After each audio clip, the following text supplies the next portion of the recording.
Hello guys, my name is Archana Devi. I am Assistant Professor from Computer Science Department, Rajagiri School of Engineering. So this lecture is part of the subject Database Management Systems from the module 4. The topic is how to find the candidate key given a set of functional dependencies.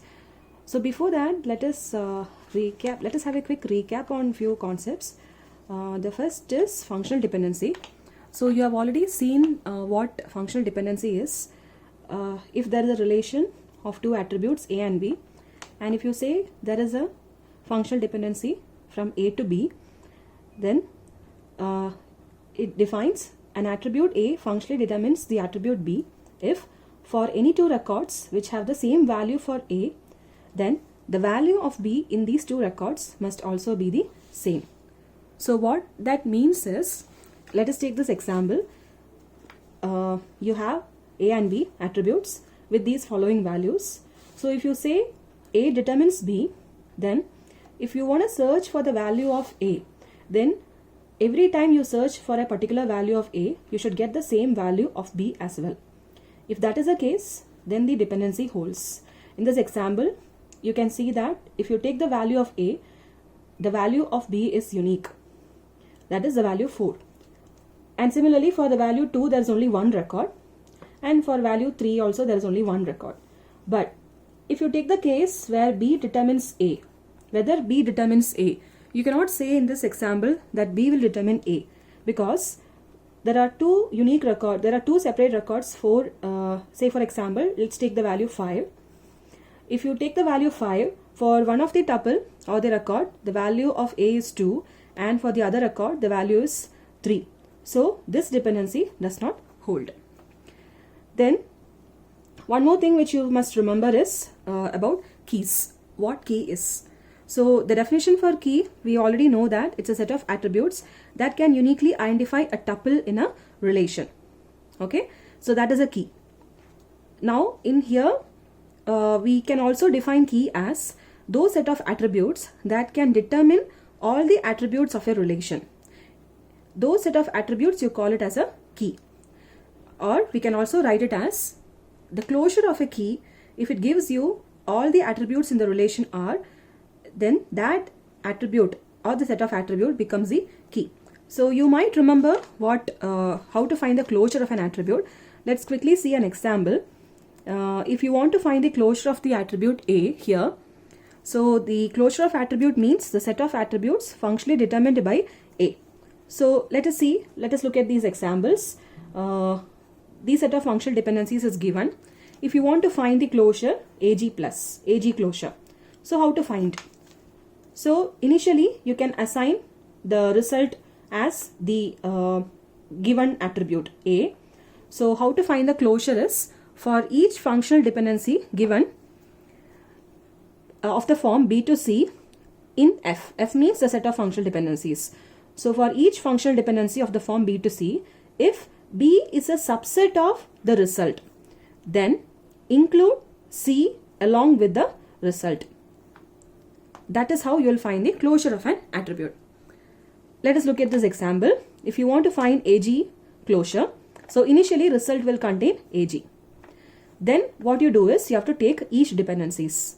And then if the left hand side is a subset of the result, include right hand side in the result. So if you take this dependency, A determines B, you can see that A is a subset of this AG. So this B will be included in the result, AGB. Result is result union, the right hand side of the functional dependency. Similarly, take the next functional dependency, A to C. You can see that again A is a subset of AGB, so include C. Now again CG gives H. You can see CG is also a subset of the result, so include H in the result. So similarly, if you carry on and look at all the functional dependencies, you will get the closure of the attribute as this.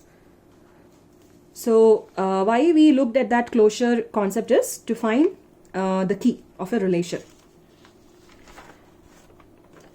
So now here let us start the started with this example. Given the relation ABC with the attributes ABCD, you have the following functional dependencies, these three functional dependencies. So how to find the key is, you take each dependency and find the closure. So ABC closure if you take, so initially it will contain ABC. Now the result, how to find the closure is, if this is a subset of the result, then include D. So this closure of ABC is ABCD. The attributes of R are ABCD. So given a set of attributes, if you get all the attributes of the relation, then you can call that as a key. Now let us take the next set of attributes AB. If you take AB closure, initially it will contain AB. Now if you look at this functional dependency, as this is a subset, you can include CD in it. So when you take AB closure as well, you are getting all the attributes of the relation, of this relation. So AB is also a key. Now let us take this attribute alone. So if you take A closure, you get A initially. Now again, if you take this functional dependency, as A is a subset of the result, you can include the right hand side in the result. So you will get ABCD. That is all the elements, all the attributes of the relation. So you can see that here all the three forms a key, right? So here you can use the word key, the set of attributes that we have seen, the definition for key here that we have seen, set of attributes. You can also call this as a super key. So there will be more than one super key. Out of that, you already know the definition for a candidate key, right? Candidate key means the minimal super key. That is, no proper subset is a key. So here if you see, out of ABC, AB is a subset which is a key. So ABC cannot be a candidate key. Then again, AB, if you take A which is a subset, is a key. So AB also cannot be a candidate key. So here the only candidate key that we have is A, right? So that is the candidate key of a relation, which is a minimal super key. So now let us look at examples, how to find the candidate key given a set of functional dependencies. So this is a very abstract set of rules that you can write. So given a set of functional dependencies, find that attribute which is not determined by any other attribute. Okay, that is those attributes which are not there in the right hand side of a functional dependencies. Find those attributes first and then find the closure of that attribute. So if the closure of that attribute gives you all the attributes of the relation, then you can call that attribute as a key. So why do you take the attribute which is not there in the right hand side is because no other element, no other attribute determines that attribute. So it is an essential part of the key. It should be there in the key. Now even after finding the closure of that attribute, if you are not getting all the attributes, then this is a step that you have to follow. Take combinations of that attribute with every other attribute and repeat this step. Repeat this step. Okay. So now let's understand this with the help of an example. Let us look at this example first. So you have the relation with ABCD attributes and the following set of functional dependencies you have, A to B, B to C and C to A. So I can have an H diagram drawn like this. So A to B there is a dependency, B to C there is a dependency and C to A there is a dependency, right? So you can see that D doesn't have any incoming edge. So that means D, out of these four attributes, D is not there in the right hand side.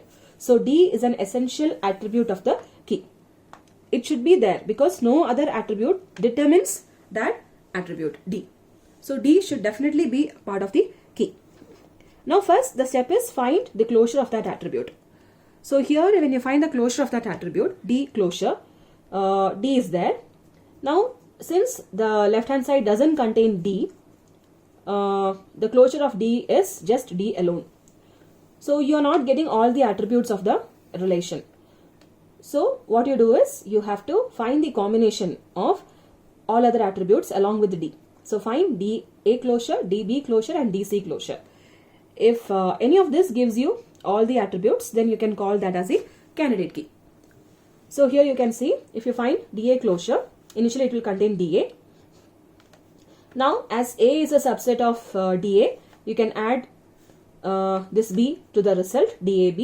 Now again, if you repeat this process, you can see that B is a subset of the result. So from this relation you can add C. So DA gives you all the attributes of the relation. So DA is a candidate key. Similarly, if you do this process for DB closure, you can see that DB also gives you all the attributes of the relation, DB CA. So the order doesn't matter. You just have to determine if the closure of this attributes gives you all the attributes. That's all. So DB is also a candidate key. Similarly, DC, if you find the closure of DC, here you can see that DC will also give you all the attributes of the relation. So DC is also a candidate key. So all three will give you the all three, DA, DB and DC are the candidate keys of this relation. Now you need not repeat this process again by adding other combinations, because we have seen that candidate key is nothing but the minimal super key. So no proper subset should be a key. So even if I write, suppose if I write here D, A, B, this will become a super key, because DA is already a candidate key. Its subset is a candidate key. So DAB cannot be a candidate super key. It will be a candidate key. Okay. Now let's see a few more examples. I have taken another example here. In this example, again you have to find the attribute which is not there in the right hand side, right? Which is not there in the right hand side. So here also you have D. So now find the closure of D with all other attributes. DA plus, DB plus, DC plus and so on, because you have these many number of attributes. So now here I have worked out this example. You can maybe pause the video and see the steps. So here you can see DA will give you all the attributes. So DA is a candidate key. DB will also give you all the attributes. But you can see that DC will give you only DC. Because here D and C, which is not there in the left hand side, therefore since it doesn't determine any attribute, you are not able to derive any other attribute from D and C. So DC is not a candidate key. Now if you take DE, you will see that DE closure you will get from the functional dependency E giving A, you will get DEA. So we have already seen that DA is a candidate key, right? DA is a candidate key. So even if you repeat, if you continue this closure, calculating DE from DA, you have already found out all the attributes of the relation. So you will even if you continue this closure, you will actually get all the attributes. So therefore DE is also a candidate key.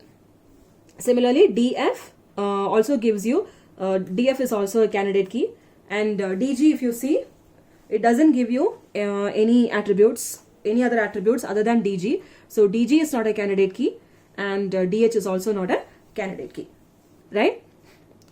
Now there is a shortcut thing which you can follow. It says that this example 3 which I have written here, this also you can pause the video and then look at the example and see how the candidate key is being found out. Now there are two basic tricks which you can follow in order to find the candidate key. The trick says, if an attribute never appears on right hand side, this is a trick which we have been following. If the attribute never appears on the right hand side, it must be a part of the key. Whereas if an attribute does not appear on left hand side but it appears in the right hand side, then it must not be part of a key. Okay, now that is a very important key concept in finding the key easily. For that, let me take this example. So you can see here, this is a set of functional dependencies given. If you look at the attribute A, so the rule says, if an attribute does not appear on left hand side but in right hand side, then it must not be part of a key. So why do you say that? Here A does not appear on left hand side. See, you can see that A does not appear on left hand side, but it appears on the right hand side. Then it will not be there in the key. Why you say that is because, let us take this example. So here the attributes which are not there on the left hand side, but which is not there in the right hand side. Okay, the first rule to find out the key that you have, if an attribute never appears on the right hand side. So the attributes that doesn't appear on the right hand side here, they are E and G. So E and G closure, when you find out, you can see that it gives you only EGA. So E and G alone is not a key. You have to take the combinations to find the key. But you need not take the combination for A. Similarly, F also. So why do you say that is because A is not there on the left hand side. So it is not going to determine any attribute out of these attributes in the relation. So A will not be part of the key. So using the other combinations, you have EGB, EGC, EGD, EGF and EGH. So you can just the example that we have seen before, using that, if you try to find out the closures of all this, you will find out that out of this you have 3 candidate keys, EGB, EGC and EGH. You will find out that EGD and EGF are not candidate keys. Okay. So in this example, in this lecture, you have seen how to, given a set of functional dependencies, how to find the candidate keys and find the number of candidate keys.